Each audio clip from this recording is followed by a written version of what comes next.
What I want to talk about is what I want to call the Severe-Acute-Messianic-Syndrome. Severe-Acute-Messianic-Syndrome, that's what every Nigerian suffers from. Now, just 2 days ago, the governor of Abia State, Otti, had a media altercation. A pressman asked him a question and he considered the question stupid, and almost everybody I saw online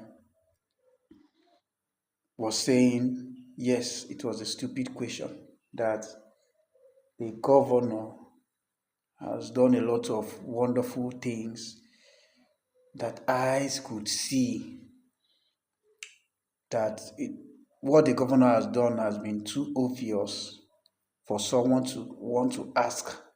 But the young man asked for data on projects other than road construction.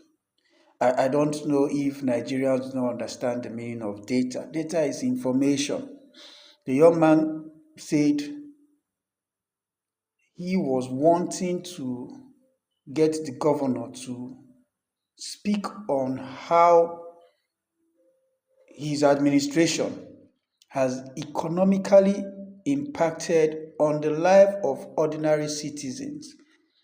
That was considered stupid by the governor and by majority of Nigerians from my own point of view. For us to stay in context, I am from Abia State, Arochukwu in particular. I was from Abia State when Oji Kanu was governor, the Fourth Republic. Then we had something that was like the position of first mother, when they have first lady, the wife of the chief executive. Oji Kanu showed us there could also be something like the position of first mother, because it was more like himself and his mother running the government.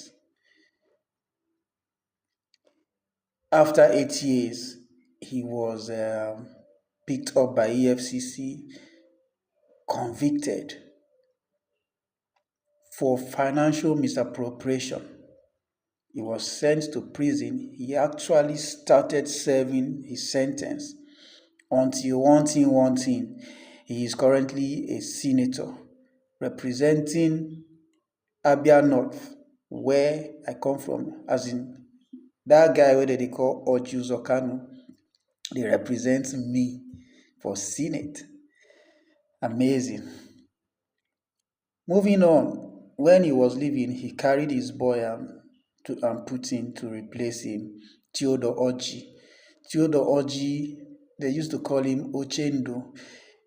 He went into Abia State and also got us to realize that there is a position called first son, because it was himself and his son that were ruling Abia State, to the point that if his son were to be in a particular place, like going out to shop or going to a hotel or going to maybe a public gathering, every other person he met there would have to stand up and leave immediately.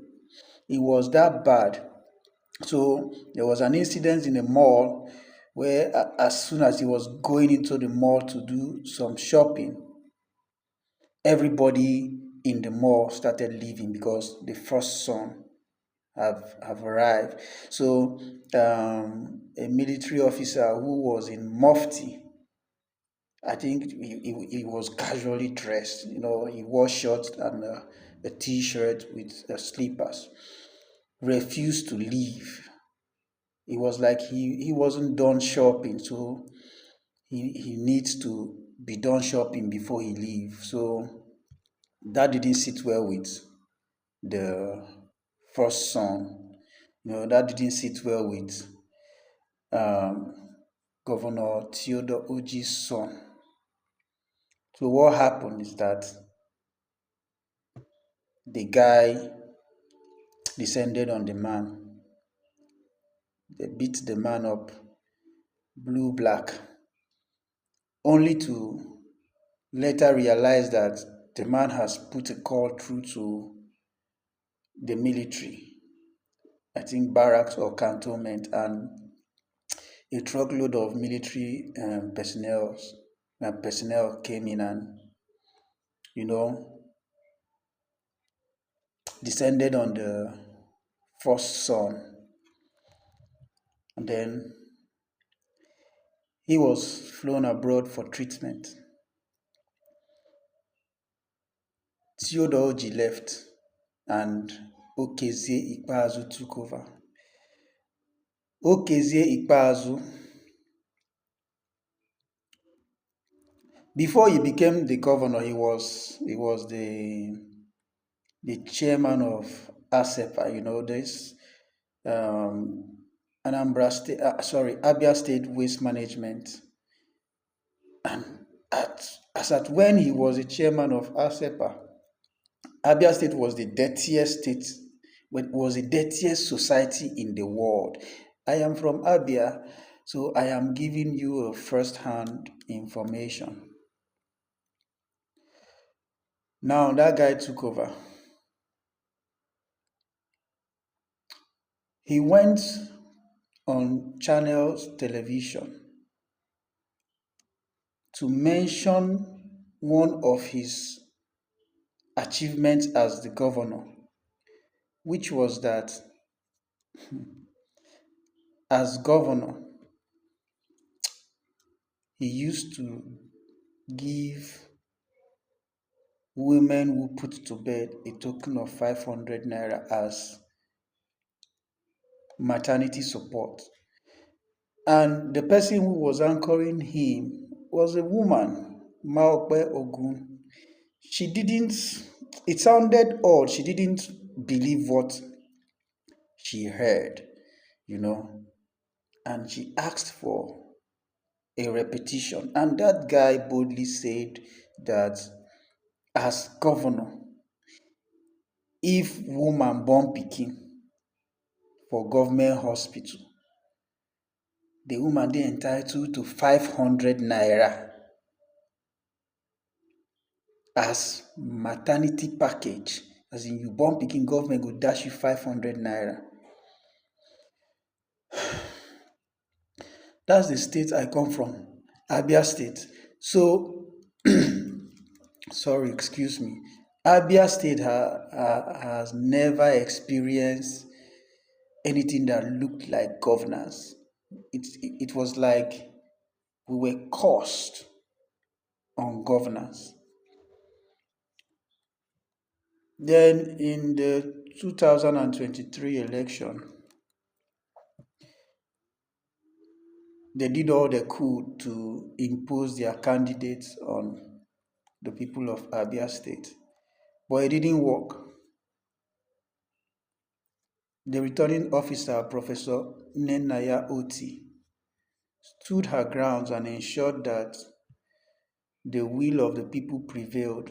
So Alex Otti emerged as winner of the election and then sworn in as governor of Abia State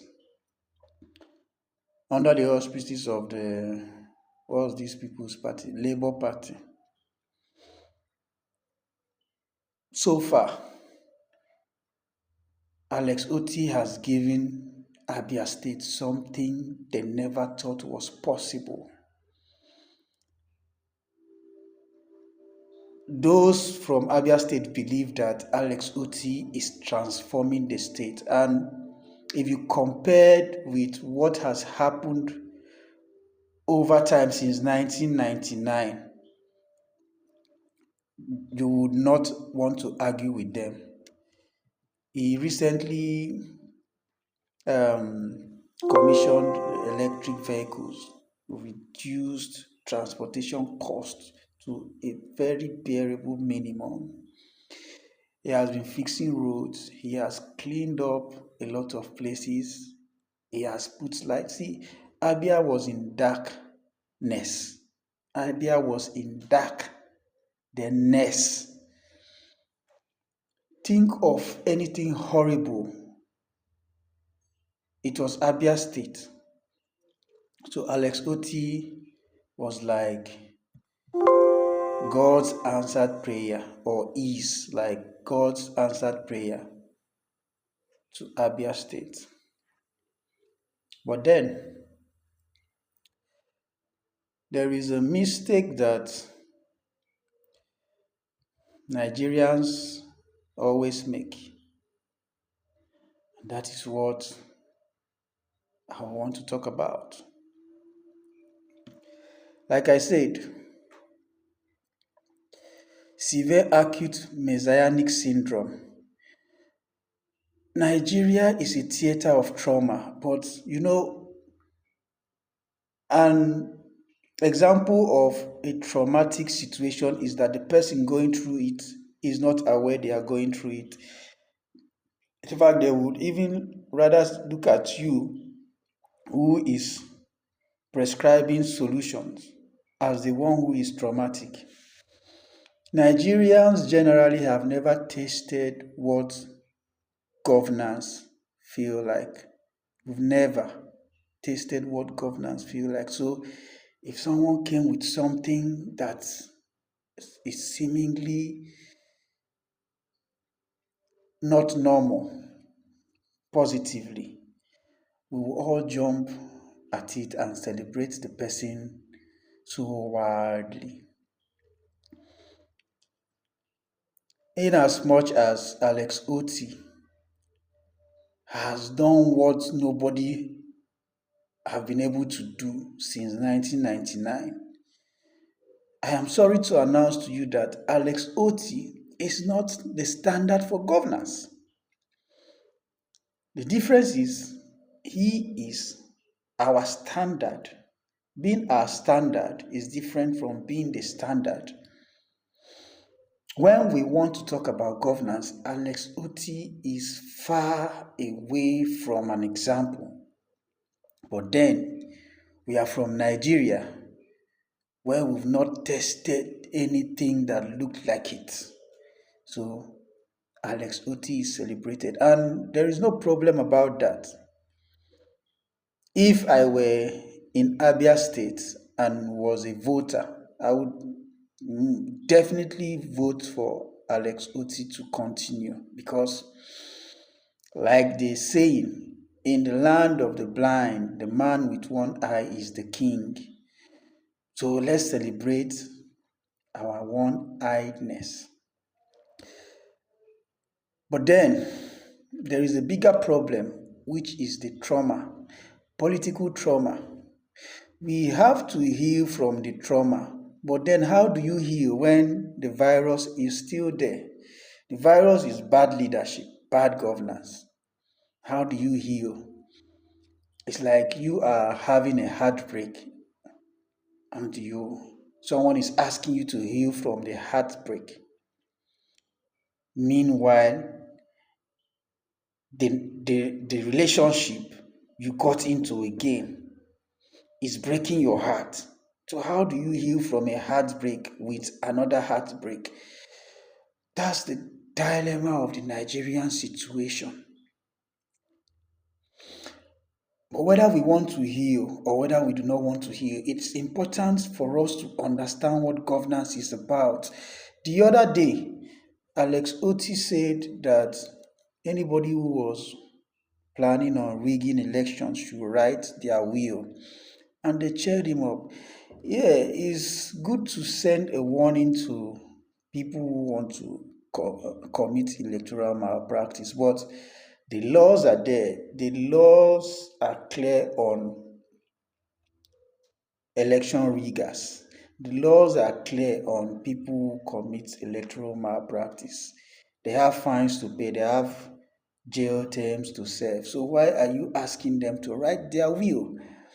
That's an utterance that is very irresponsible of a leader.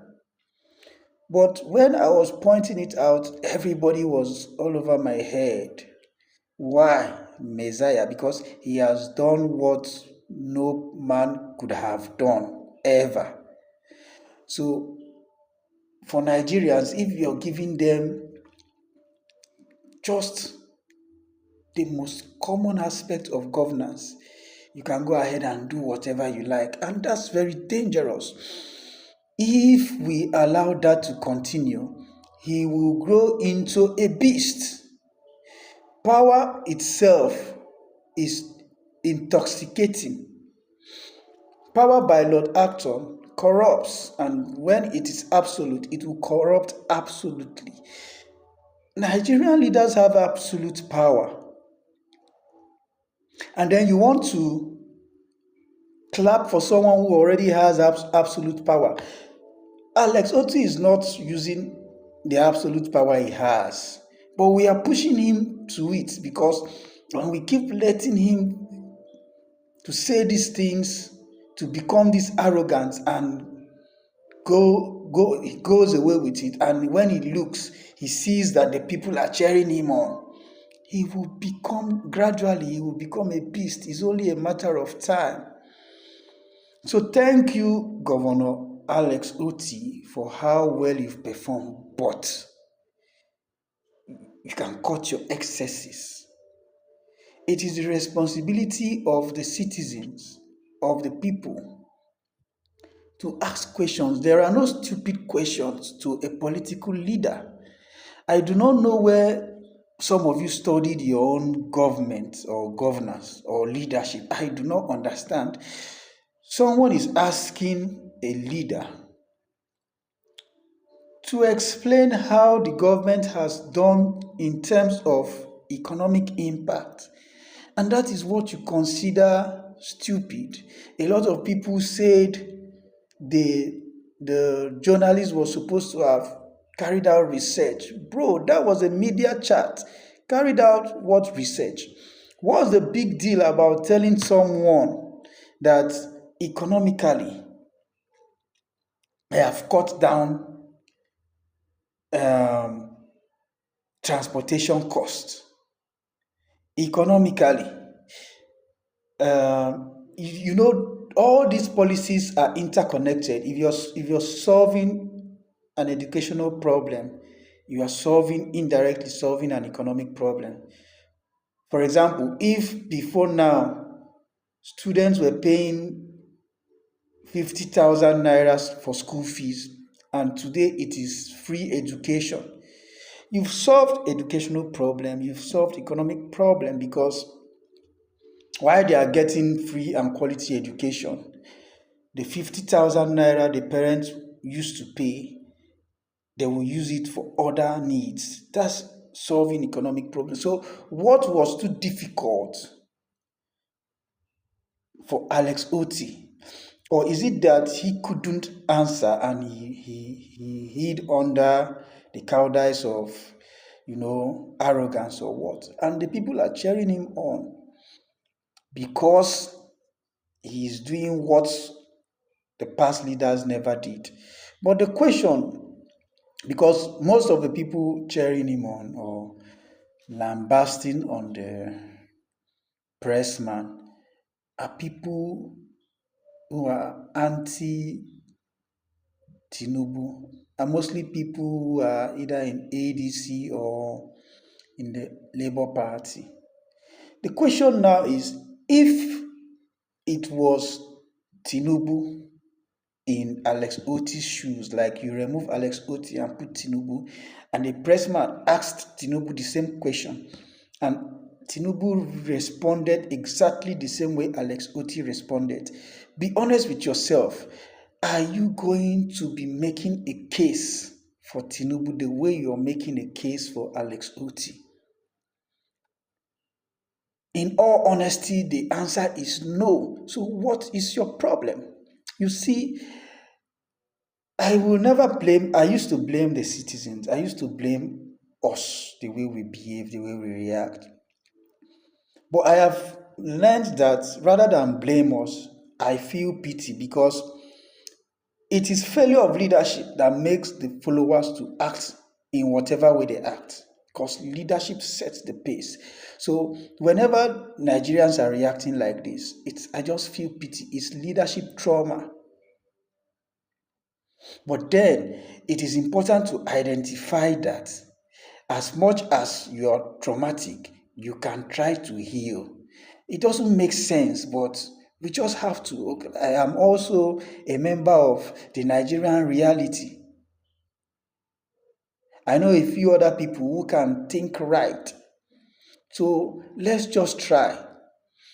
The moment you stop holding your leaders accountable, you are finished.